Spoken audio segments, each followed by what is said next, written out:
do want to touch on like when someone is like not on the fence of doing it on their own, like they're set on using a buyer's agent. Like you've used a buyer's agent early on before in your early days. Like what would you say is like the best way to research and understand who you actually want to be working with? Yeah, it's a good question. There's a lot of buyers agents out there now, but I'd kind of have a look at forums. I'd kind of listen to podcasts with buyers agents that kind of like you resonate with. But I'd certainly shortlist once you've come up with it. I wouldn't shortlist any more than say 3. Some people you resonate with, because the important thing is to actually go and buy something and start on this journey and start trying to sort of build wealth.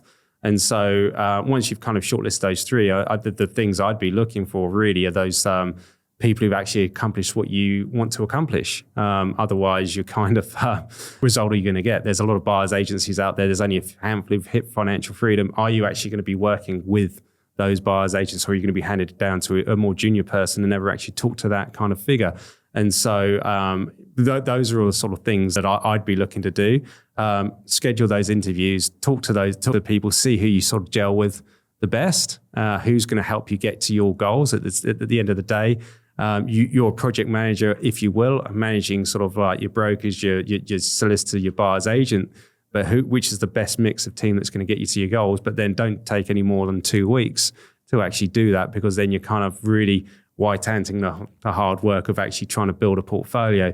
And there's never going to be someone who's probably that unicorn person who's going to deliver that outcome that you're expecting, but someone who's going to sort of move you towards that goal that you're trying to get to, that sort of property that ticks 8 boxes out of 10, that aligns in the strategy, and someone who you can actually talk to who has achieved what you want to do during that journey is going to help you get there.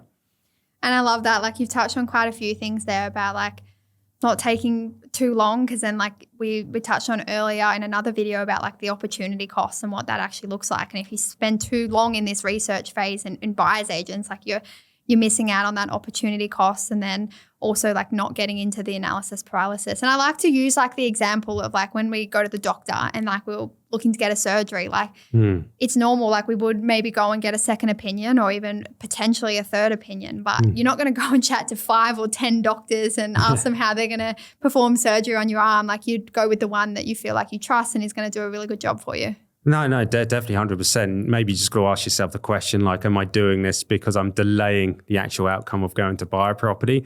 Or am I just enjoying just talking to like 10 different people and thinking I'm actually doing something here? Because you're not really, you're kind of just delaying something that is easy, but it's also very hard at the same sort of time. So you've got to maybe be quite tough on yourself and really sort of question your motives for what you're actually doing at that point of time.